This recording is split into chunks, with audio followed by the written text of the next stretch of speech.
سحن طائرة، كائنات فضائية وأصوات غريبة. هذه كانت أغرب تصريحات الناس على المنطقة 51.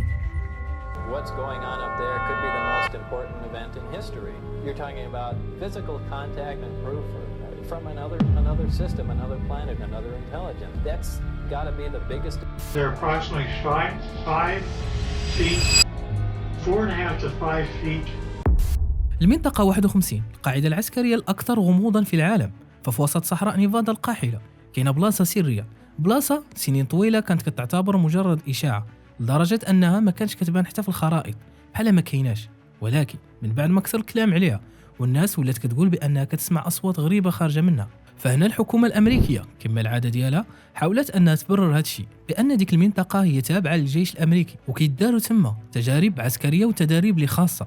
فهذا التبرير اللي خرجت به الحكومة ما كانش مقنع، خصوصا أنه كاينين الناس خرجوا بتصاريح صادمة على هذه البلاصة، وهاد الناس كانوا منهم اللي خدام في ديك المنطقة قبل، من عسكريين وعلماء وحتى مهندسين.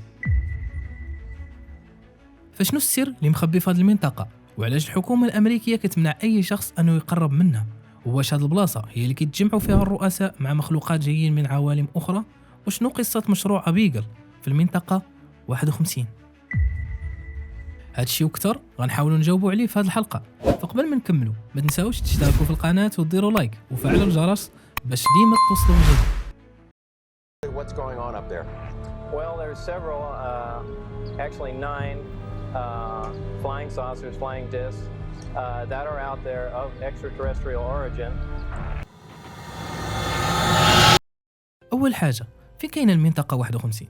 فالمنطقة 51 جات في وسط صحراء نيفادا شمال لاس فيغاس، وهي قاعدة عسكرية سرية تابعة لسلاح الجو الأمريكي. فهاد البلاصة ما يمكن لأي واحد يقرب ليها ولا يدخل ليها، وهاد المنطقة عندها بزاف تاع الأسماء المستعارة بحال جروم ليك، وهو جا من اسم تاع البحيرة اللي كاينة فيه المنطقة، واسم مزرعة الجنة، بالإضافة للاسم ديال دريم لاند أي أرض الأحلام.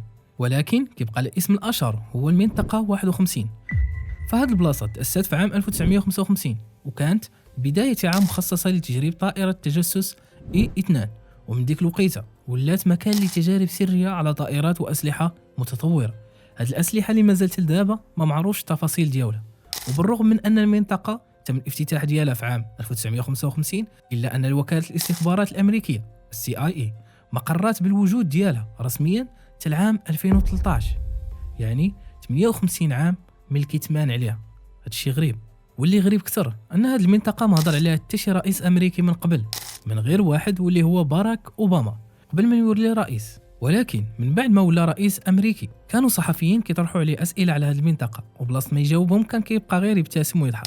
هاد الكتمان والتستر على هاد المنطقة كيخلي الناس تشك في الروايات والأساطير اللي كتدور على هاد البلاصة. وقبل ما نهضر لكم على الروايات والأساطير والنظريات اللي كتدور على المنطقة 51، خاصنا أولا نهضروا على الحادث الشهير اللي بسببه خرجوا كل هاد النظريات على هاد البلاصة المحظورة، واللي هو حادث روزيل. فهاد الحادث وقع في صيف سنة 1947 من قرب من مدينة روزيل في ولاية نيو مكسيكو الأمريكية. ففي يوليوز من عام 1947 سكان محليين سمعوا صوت ديال الانفجار اللي كان قوي. هاد الشيء خلاهم يمشيو يقلبوا على مصدر الصوت، حتى شافوا واحد الحطام اللي في مزرعة اللي كانت بعيدة عن المدينة.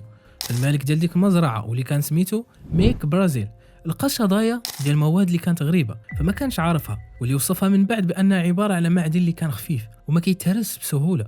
زيد عليها أنه كان مكتوب عليه رموز اللي غريبة عمره ما شاف بحالها. هادشي اللي خلى ميك يمشي يبلغ السلطات، وجا الجيش الأمريكي وجمعوا الحطام بسرعة وخرجوا في الأول ببيان صحفي بأن الجيش لقى طبق طائر. فالناس قلبات عليهم الدنيا، ولكن القصة تبدلات. فمن بعد غير نهار الجيش رجع في كلامه وقال بأن اللي لقاوه ماشي طبق طائر، ولكن بالون ديال الأرصاد الجوية تابع لمشروع سري سميته مشروع موغول، وكان الهدف ديالو هو التجسس على الاتحاد السوفيتي.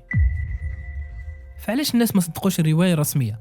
حيت بزاف ديال الشهود قالوا أنهم شافوا أشياء غريبة، والبعض قال حتى أنهم شافوا جثث ديال مخلوقات اللي ماشي بشرية.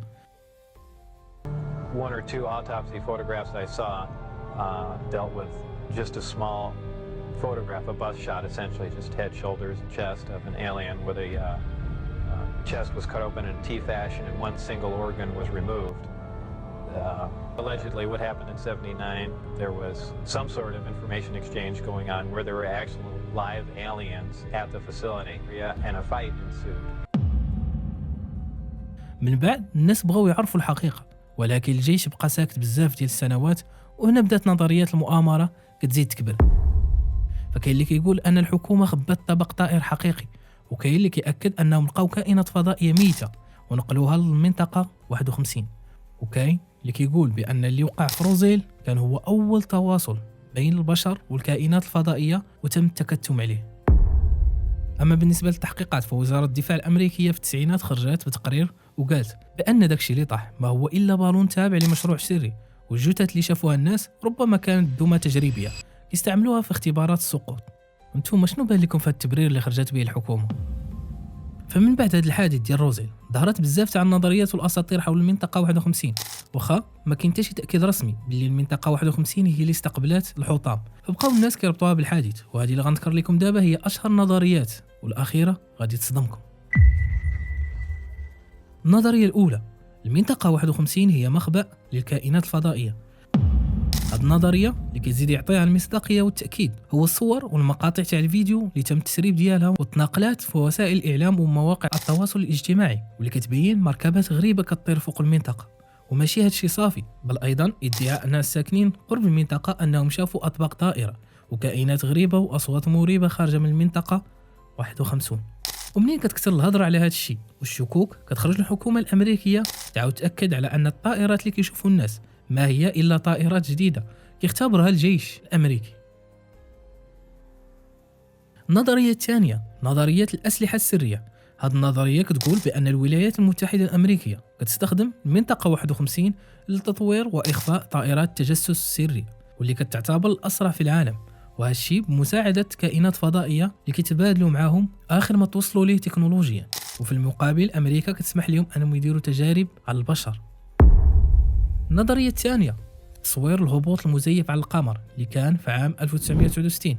فبحسب هذه النظريه الحكومه الامريكيه ما عمرها ما مشات القمر، وان دوك المقاطع اللي كتبين رجال فضاء امريكيين فوق سطح القمر فقد كانوا فقط في الارض، وان التصوير ديالهم كان في المنطقه 51 بمساعده المخرج السينمائي ستينلي كوبريك، وان كل شيء داكشي كان مجرد خدعه بصريه. النظريه الثالثه وهي السيطره على الطقس. فكاينين اللي كيامنوا بان ديك المنطقه 51 كيطوروا تكنولوجيا كتمكنهم انهم يتحكموا في الطقس، وماشي في الطقس فقط بل ايضا يتحكموا في الزنازل وفي الظواهر الطبيعيه. وهذا الشيء ممكن يستعملوه في الحروب، مثلا يمكن لهم يستعملوه في انهم يسبوا فيضانات او جفاف لدول الاعداء. ودابا خلينا ندوز لاخر نظريه معنا في حلقتنا اليوم، واللي هي نظريه مشروع ابيجل.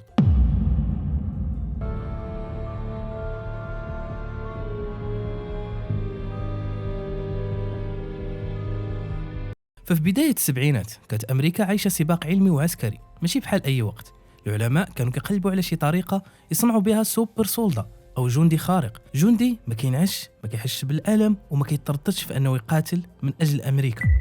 وفي واحد المختبر سري تابع للمنطقة 51 بداو تجارب سموها مشروع أبيجل. يشرف على هذا المشروع كان عالم كبير واللي كان سميتو ألبرت ويسترن. ولكن المفاجأة اللي غادي تصدمكم هو أن هذا ألبرت قرر يدير التجربة على بنته واللي سميتها أبيجل ويسترن. في البداية ديال التجربة بداو كيحقنوها بمركبات كيميائية وتجارب جينية. الهدف ديالها كان هو تنمية العضلات وزيادة في السرعة والذكاء وحتى الصبر على الألم.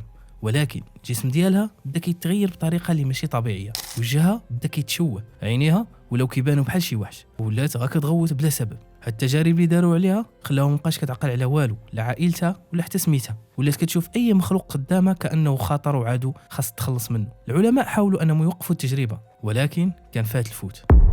فابيجل تحولت لشيء عدواني بزاف. في واحد النهار قتلت الحراس وهربات من القفص اللي كانوا حابسينها فيه. القاعده كامله دارت حاله استنفار ولكن ما قدروش يسيطروا عليها، وبعد محاولات كثيره منهم قدروا انهم يشدوها بصعوبه وحبسوها في سرداب تحت الارض. وهذا الشيء كامل على حساب اصحاب هذه النظريات تسجل في تقارير سريه ما تسرباتش حتى العام 2004. فالجنود اللي كانوا خدامين تماك قالوا بانهم كانوا كيسمعوا صراخ كيجي من تحت الارض، وكيقولوا بان ابيجل ما ماتتش بل مازال حيه، كتعيش في ظلام دامس وكتسنى الفرصه باش ترجع. فعدد كبير من الناس كيعتبروا هذه القصه مجرد خرافه واسطوره، ولكن كاينين تقارير عسكريه تسربات وصور مشوشة كيبانوا فيهم مخلوق غريب في ممرات المنطقة 51. وحتى العلماء اللي كانوا خدامين في ديك الوقت ما بقاوش كيبانوا، وكاين اللي اختفى في ظروف غامضة. فإلا كانت القصة خيالية علاش الحكومة ما خرجتش تفندها؟ وعلاش ما كاين حتى شي توضيح رسمي، وعلاش كل مره شي حد كيقرب من المنطقه 51 كيتعرض للتهديد وكاين منهم اللي كيختفي. فالمنطقه 51 هي ماشي غير قاعده عسكريه، ولكن صندوق مغلق مدوخ العالم كامل، من الصحون الطائره الكائنات الفضائيه، زيد عليها النظريات الكثيره، والحكومه كتكتم على هذا الموضوع بطريقه كتدخل الشك. فواش فعلا كاين شي سر كبير مخبينه علينا، ولا العقل البشري غير كيكمل الفراغات بالحكايات؟ كتبوا لي انتم في التعاليق شنو هي النظريه اللي كتامنوا بها اكثر على هذه المنطقه، وشنو هي الحاجه اللي كتظنوا فعلا مخبيه في هذه البلاصه الغامضه. فهنا اصدقائي كنكون وصلنا لنهايه حلقتنا اليوم. ما تنساوش ديروا لايك، بارطاجيو مع اصحابكم، وتشتركوا في القناه باش ديما توصلوا بالجديد. والسلام عليكم.